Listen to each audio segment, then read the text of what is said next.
empezar este video con una frase que va a molestar a mucha gente. Xbox no está perdiendo esta generación por falta de potencia, ni por falta de tecnología. La está perdiendo por su propio ADN. Durante años nos dijeron que el futuro del gaming estaba clarísimo.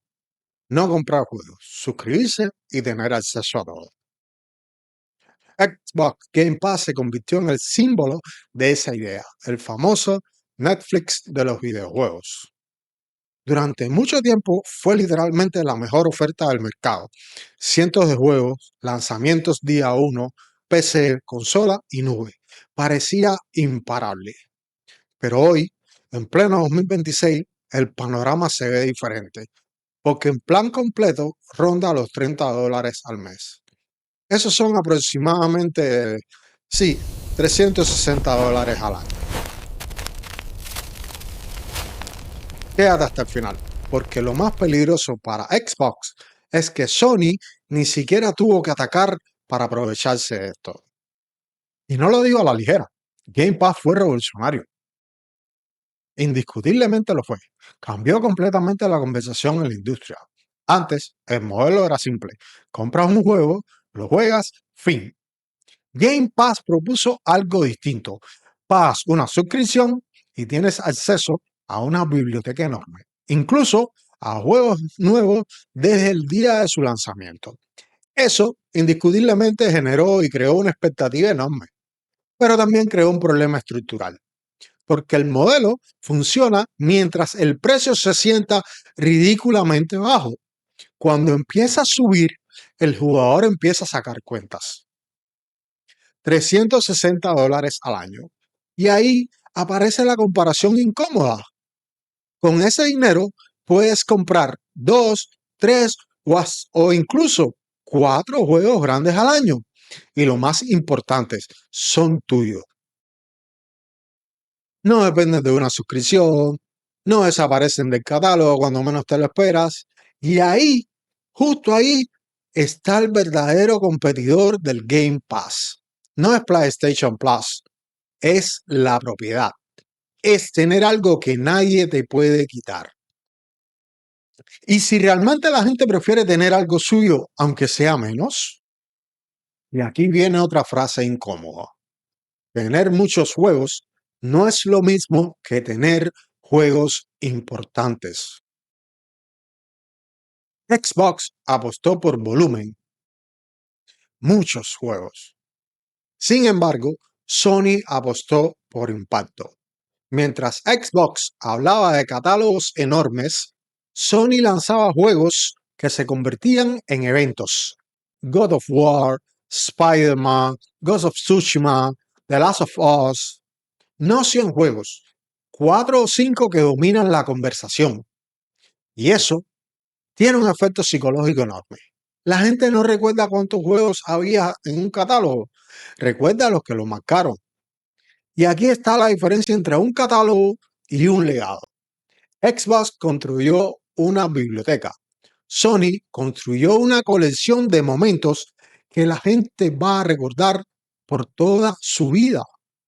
Y eso no se arregla con más estudios, se arregla con una obsesión. La obsesión por la calidad, no por la cantidad. Xbox hoy es muchas cosas al mismo tiempo. Es consola, es servicio, es plataforma en PC, es nube, es Game Pass. Y esa expansión sí tiene ventajas, pero también crea confusión. Porque si puedes jugar juegos de Xbox en PC o en nube o en otros dispositivos, la consola deja de ser el centro del ecosistema. Sony, por su parte, sigue haciendo algo mucho más clásico.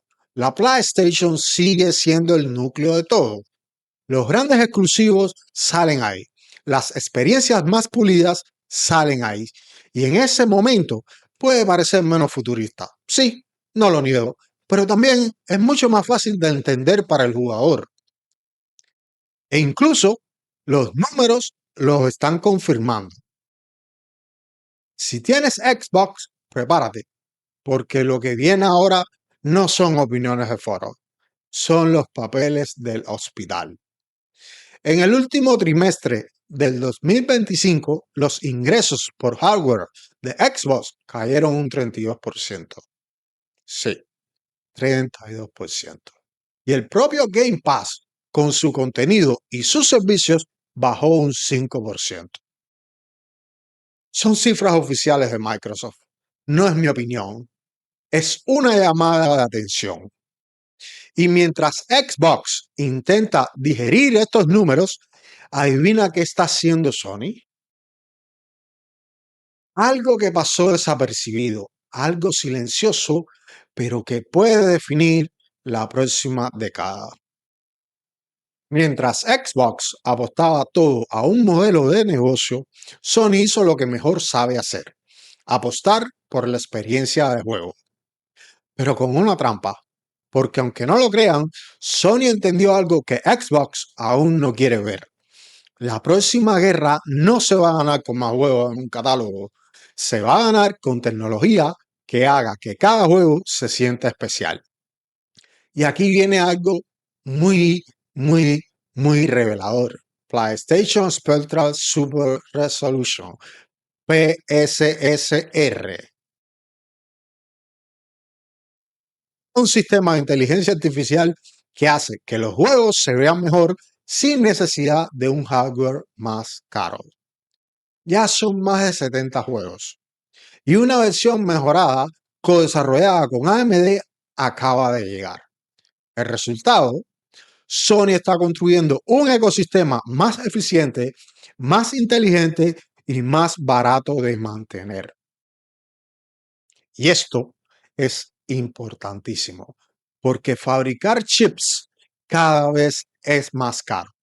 La próxima generación de consolas podría no ser simplemente el doble de potente, podría ser más inteligente, más eficiente. Y aquí es donde Sony parece jugar una estrategia mucho más conservadora, pero también más sostenible. Si Sony consigue que su hardware siga siendo eficiente, esta tal vez podría ser la clave para su próxima generación. Y no solo la de Sony, la de todos. Y aquí llegamos al punto más polémico. El modelo de suscripción funciona increíble cuando el contenido es barato de producir. Pero la realidad es totalmente diferente. Los videojuegos AAA son cada vez más caros. Más equipos, más tiempo, más presupuesto.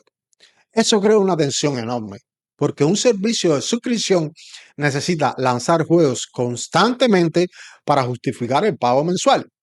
Y eso es mucho más difícil cuando cada juego cuesta cientos de millones. Piénsalo. Netflix puede producir series y películas en un ritmo industrial, pero un God of War, un Halo, un The Last of Us llevan años de desarrollo. No se fabrican en cadena.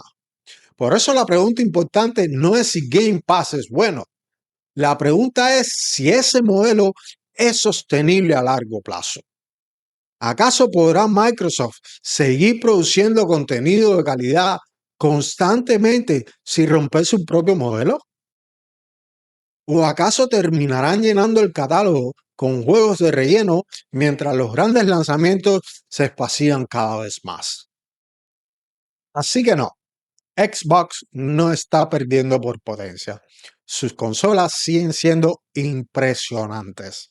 El problema es más profundo.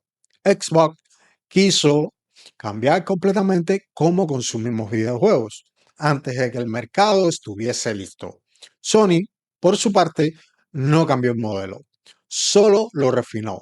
Y en esta generación, la coherencia está ganando, porque al final la guerra no se decide por teraflops, se decide por algo mucho más simple.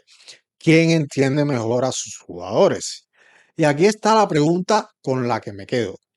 ¿Preferiríamos tenerlo todo, pero que nada sea realmente nuestro? Porque sí, al final Xbox nos ofreció el buffet libre. No es menos cierto. Mientras Sony nos sigue ofreciendo el plato que elegimos con cuidado. Uno es cantidad, el otro significado. Y en una industria donde cada vez tenemos menos tiempo y más opciones, tal vez la verdadera victoria no es tener acceso a todo. Tal vez es encontrar eso que realmente vale la pena. Pero quizás la pregunta no es qué modelo es mejor. Quizás la pregunta es cuánto vale para ti sentir que algo es tuyo. Pero eso ya es decisión tuya. Yo solo pongo el debate sobre la mesa.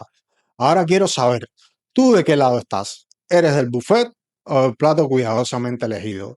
¿Crees acaso que Game Pass tiene futuro o ya cruzó el límite de lo que el jugador está dispuesto a pagar? Me interesa tu perspectiva, especialmente si eres usuario de Xbox. Si este análisis te pareció interesante, el botón de like le dice al algoritmo que vale la pena mostrárselo a más gente. Y si quieres más de esto, ya sabes lo que tienes que hacer. Nos vemos en el próximo video aquí, en las locuras de esto. Chao, mis nenes. Los quiero.